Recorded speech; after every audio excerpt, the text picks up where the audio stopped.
O programa Fórum vai falar hoje sobre os desafios da profissão de juiz.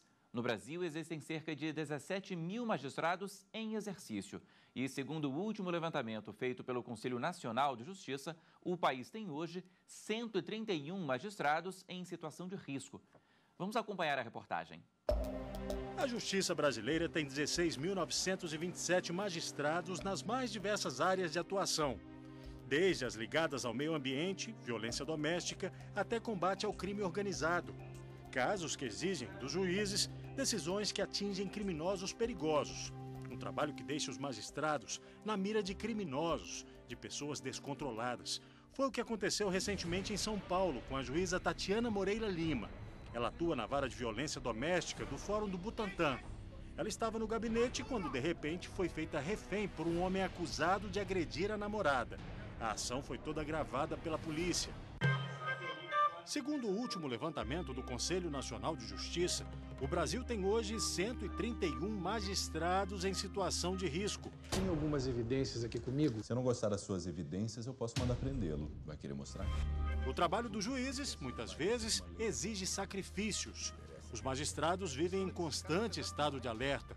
O filme Em Nome da Lei conta a história real do juiz federal Odilon de Oliveira, que enfrentou um dos maiores traficantes do país. Nunca alguém provou coisa alguma contra ele. Mas ele vai ser condenado. Nem que eu tenha que ficar aqui mais 30 anos. Em 2011, a juíza Patrícia Ascioli foi assassinada com 21 tiros em frente de casa. O crime foi em Niterói, no Rio de Janeiro. A juíza atuava em diversos processos em que os réus eram policiais militares de São Gonçalo, também no estado do Rio de Janeiro. Ser juiz exige dedicação, qualificação e vontade de fazer valer as leis. Uma profissão que muitas vezes coloca em risco a integridade física e a própria vida dos magistrados. Bom, para falar sobre a profissão de juiz, eu recebo o presidente da Associação Nacional dos Magistrados da Justiça do Trabalho, Germano Siqueira, e o secretário-geral do Conselho Nacional de Justiça, Fabrício Bittencourt da Cruz. Muito obrigado, Germano. Eu que agradeço. Fabrício, obrigado, bem-vindo. Também agradeço. A gente viu esse número aí. Como lidar com essa situação? Paulo, pela experiência que nós temos, e agora falo não como secretário-geral do Conselho Nacional de Justiça, mas como juiz federal com pouco mais de 10 anos de experiência, nós entendemos que, no fundo, o risco sempre existe. Não há necessidade de se esperar uma ameaça para que se tomem as precauções necessárias. Cada vez mais nós percebemos a necessidade de qualificação dos juízes e dos servidores com medidas preventivas de segurança. E isso é algo que está a cargo do CNJ, e o CNJ inaugurou essa pauta recentemente para que juízes, e especialmente servidores, na segurança dos juízes, atuem de forma preventiva, porque no nosso modo de perceber a situação, não é um risco contextual, é um risco que faz parte da carreira e pode gerar consequências severas. E que situações são essas? Germano, o que você traz aqui da sua experiência também?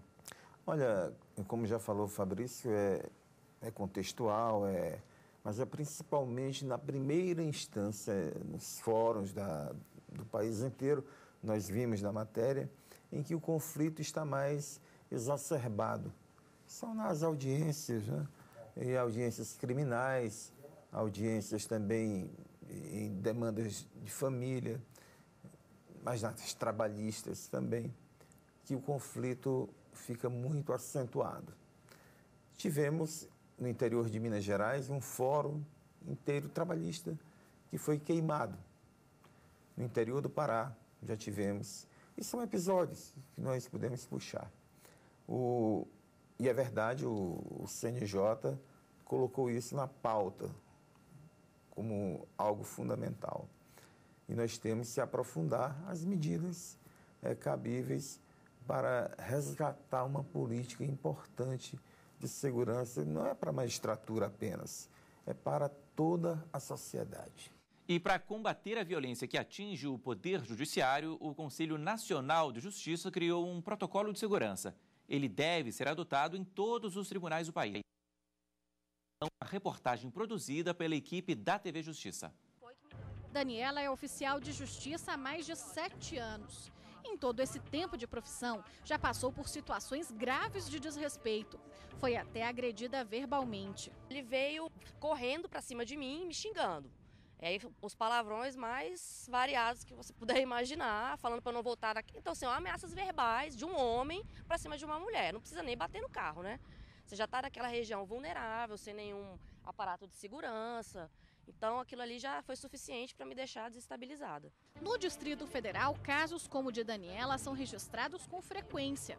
Só no primeiro semestre deste ano já foram 14 ocorrências, uma média de 2 por mês. A mais comum é o desacato. As ocorrências de delitos praticados contra oficiais no exercício da atividade, elas se tornaram cada vez mais frequentes. Desde delitos como roubo à mão armada do veículo do oficial de justiça, cárcere privado, agressão física, enfim, são vários crimes e exatamente em virtude da falta de estrutura para o trabalho dos oficiais. Além de oficiais de justiça, o Brasil tem hoje 131 magistrados em situação de risco, em 36 tribunais do país. O TJ do Rio de Janeiro foi o que teve mais casos. 23 juízes estão sob proteção policial. Nós percebemos, que pela dinâmica e evolução do crime organizado e da violência social que nós temos, há uma predisposição para a vulnerabilidade dos magistrados que atuam nos vários processos criminais em todo o Brasil. Entre as recomendações propostas está a adoção de 10 medidas. Entre elas, o controle do fluxo de pessoas em fóruns e tribunais, a instalação de detectores de metais, a disponibilidade de coletes balísticos a juízes em situação de risco e o policiamento ostensivo, inclusive nas salas de audiência quando necessário. Há casos extremos, isso já aconteceu, do juiz ter que sair do país, ficar um tempo fora do país até que se investigue e se afaste a condição de vulnerabilidade. Os tribunais têm os centros de inteligência, de segurança dos magistrados, alguns implementaram efetivamente isso, estão bastante avançados, outros ainda não. Então, hoje, vamos dizer, o encaminhamento que nós temos que dar, para que todos os tribunais tenham efetivamente programas de segurança consistentes para os magistrados. Eu tenho um número aqui, Germano, 22% do total de cargos de magistrados estavam vagos em 2014. É o número da Associação dos Magistrados Brasileiros. Por quê? Quais são os motivos? Esse número já foi compartilhado com o próprio CNJ, com a ANAMATRA, com a JUF. E aí são multifatores. Um deles é a questão da segurança.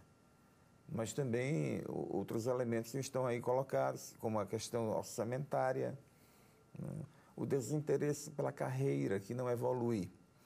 Hoje, um colega pode chegar na primeira classe da carreira e ficar nela por 20 anos. Mas a carreira precisa, acho que isso dá em torno de 4 mil, 5 mil cargos vagos. Então, a magistratura acaba deixando de ser o ponto mais elevado de quem pretende, nas carreiras jurídicas, seguir um caminho. Com relação aos cargos vagos, existem outras questões interessantes sob o olhar do Conselho Nacional de Justiça. São pontos de vista orçamentários. Nós temos 90 tribunais no país e nem todos, em determinado momento, têm recursos suficientes para a contratação de novos juízes, novos magistrados. Especialmente nesses momentos de crise financeira que a nossa República vem passando, naturalmente, os cargos novos ficam mais tempo em aberto. E uma outra característica que é operacional tem a ver com o tempo do concurso público.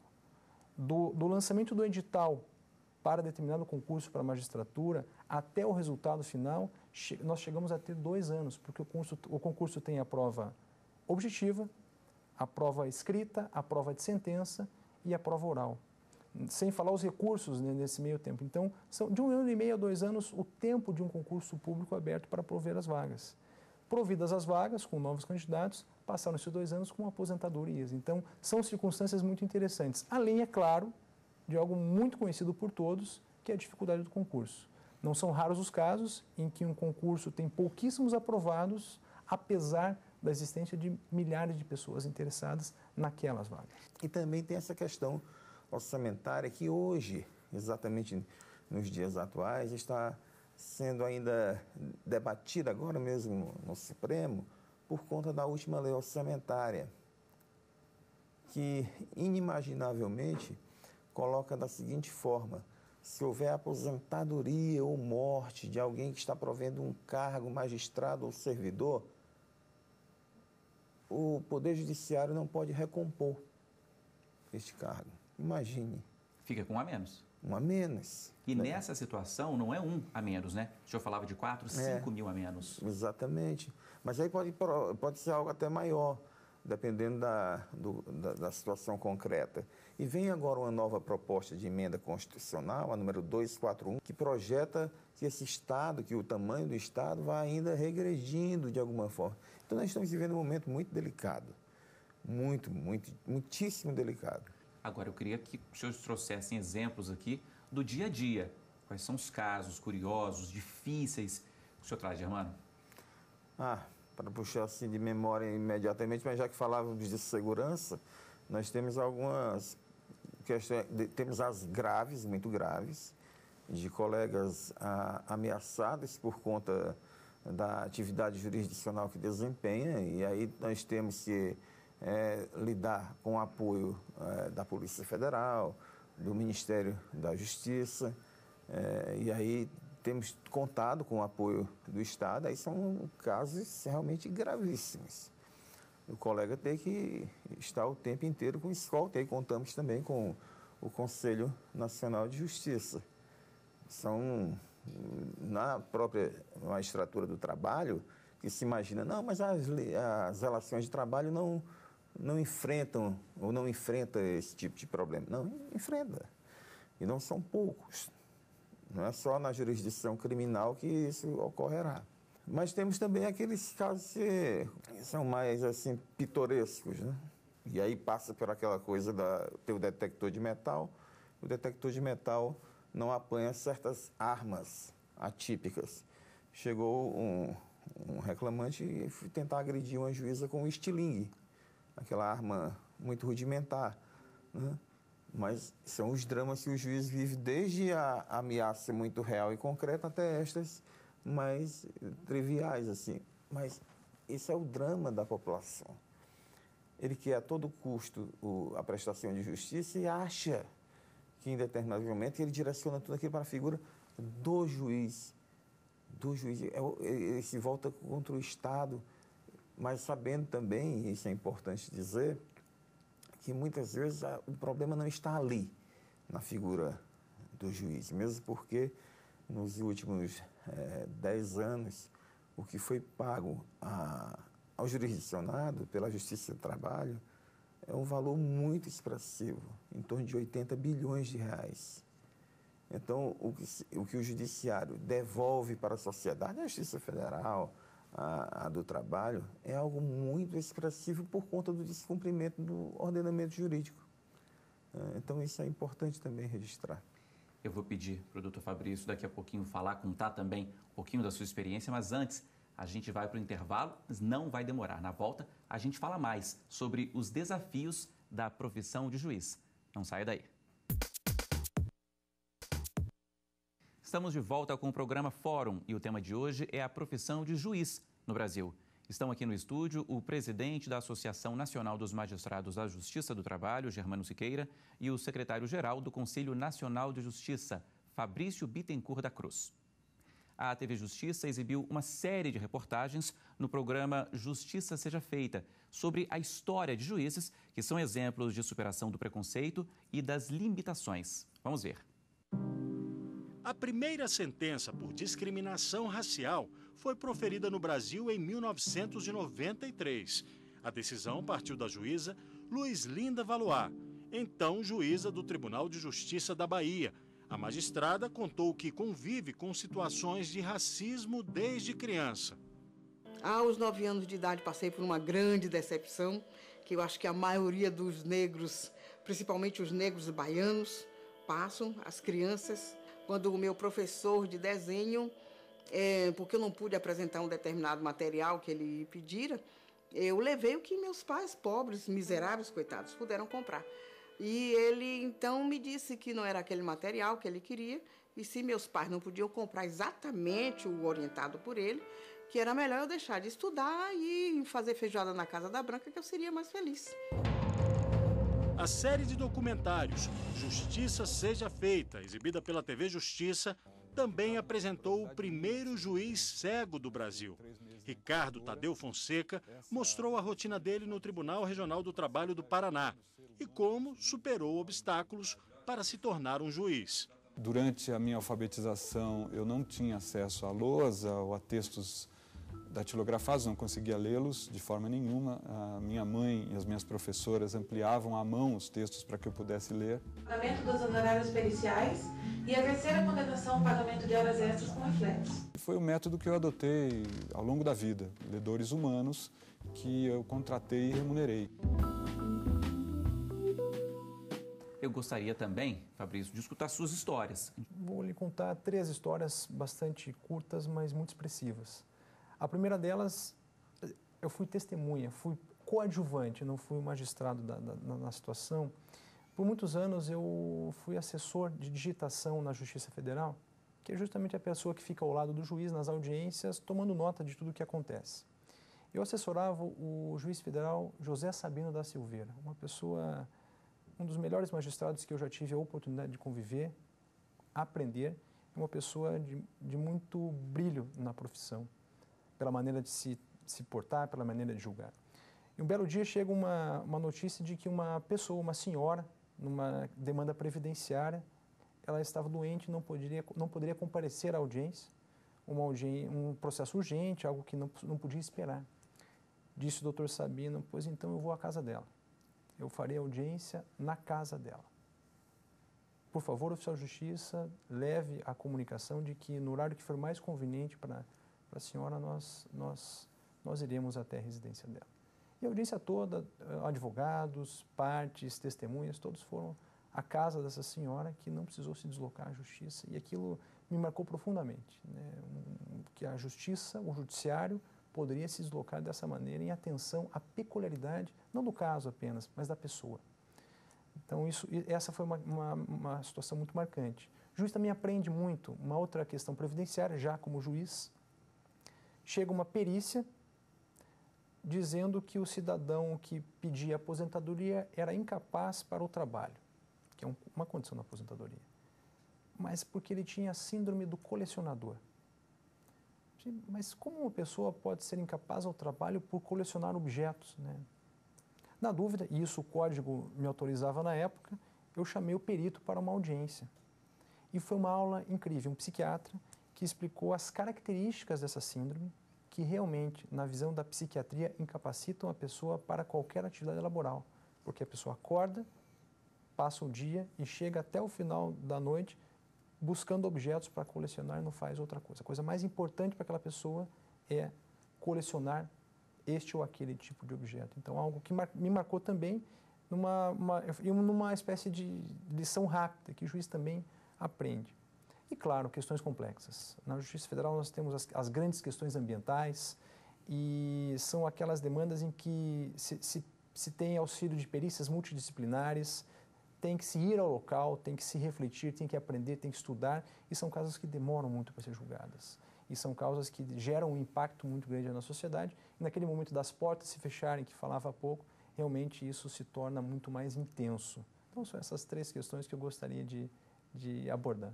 Agora, como é que a gente resolve esse conflito? Doutor Fabrício, eu não sei se o CNJ estuda isso especificamente. Há muitos cargos aí vagos, 22% aproximadamente. O concurso é longo, o senhor dá o exemplo aqui para a gente, demora pode chegar até 2 anos com uma vaga, 2 vagas, algumas vezes. É preciso aumentar isso? O número de vagas, por exemplo?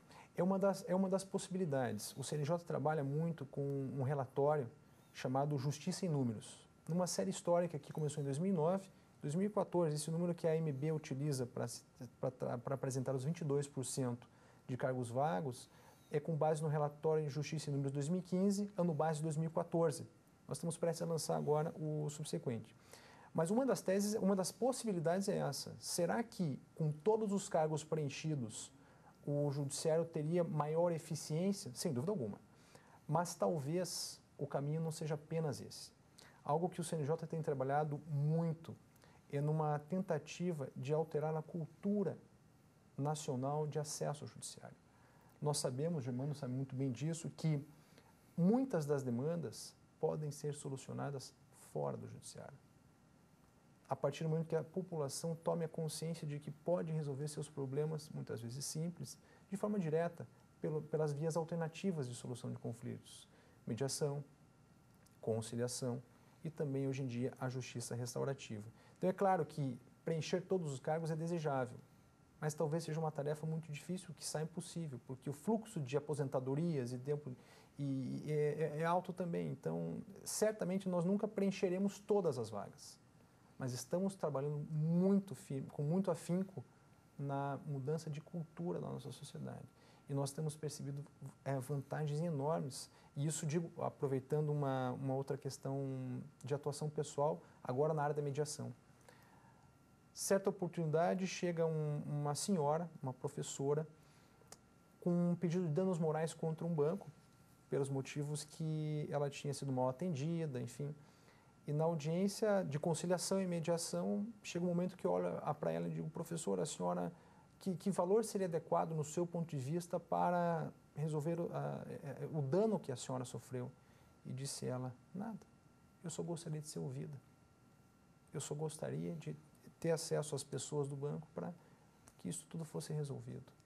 Então, esse é um exemplo que mostra como a paz social pode prevalecer, muitas vezes, sem o necessário acesso ao judiciário, o que certamente impactará nos números. Há problemas que são até uns mais fáceis de resolver, outros menos. Veja que se qualquer um de nós tiver uma experiência com prestadoras de serviço, plano de saúde ou qualquer empresa nesse campo, vai chegar um momento em que os atendentes, e eu tive uma experiência pessoal, vão te dar a seguinte resposta: olha, senhor, não há mais o que fazer aqui, procure o judiciário. São realmente estimulantes, assim, elas acabam te levando para contribuir com este número de 100 milhões. Bom, eu vou chamar aqui, a Associação dos Magistrados Brasileiros lançou a campanha #SomosTodosJuízes. E a ideia é provocar uma reflexão sobre o que é ser juiz nos tribunais e também no dia a dia. O principal objetivo da campanha é levar à sociedade uma reflexão sobre os desafios e responsabilidades de tomar uma decisão. Isso vale para questões que todo mundo enfrenta no dia a dia.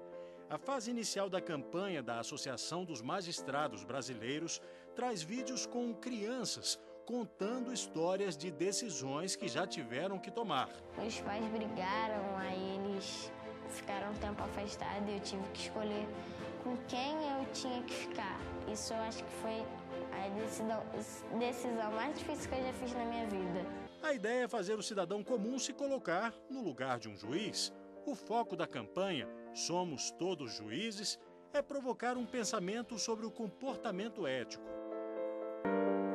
Para reforçar o compromisso de provocar no cidadão a reflexão sobre sua responsabilidade social, a AMB também lançou nas redes sociais a Declaração de Valores da Magistratura e da Sociedade Brasileira. Entre esses valores estão os que afirmam que somos todos cidadãos, pais, mães e filhos que querem construir um país mais justo. Somos todos defensores da igualdade de direitos. Somos todos guardiões da ética e da honestidade. E também o que diz que a justiça nos torna mais atentos, mais solidários, mais humanos. Para encerrar, eu queria um comentário de vocês. Começo aqui com o Germano. Julgar é realmente isso, é comprometer-se eticamente com as decisões. E cada um de nós, eu acho que a proposta da MBS é sentir que todos nós, a vida inteira, estamos comprometidos com isso, com os julgamentos. Julgamentos na vida. E na magistratura nós também não agimos diferentemente disso. E acho que a conclamação é essa, de estar comprometido com os valores éticos e com a sociedade. Isso nós carregamos na vida e trazemos para a magistratura. Eu acho que é isso, a campanha é louvável. Fabrício? Já que nós estamos falando da carreira da magistratura, Paulo, a mensagem que eu diria, e é o que caracteriza muito o poder judiciário brasileiro e a carreira da magistratura, é o acesso. O concurso é público. O Brasil é um dos poucos países cujo acesso à magistratura é público para as pessoas que preencham certas características. Então, o recado que eu daria para quem nos ouve é, se houvesse desejo, o caminho é o concurso público, está aberto a todos. Ok. Muito obrigado, Germano. Agradeço. Fabrício, muito obrigado. Muito obrigado. Bom, e a gente fica por aqui. No programa de hoje, nós discutimos os desafios da profissão de juiz. Participaram conosco o presidente da Associação Nacional dos Magistrados da Justiça do Trabalho, Germano Siqueira, e o secretário-geral do Conselho Nacional de Justiça, Fabrício Bittencourt da Cruz. Se você quiser acompanhar esta e outras entrevistas, acesse o site tvjustiça.jus.br. E até o próximo encontro.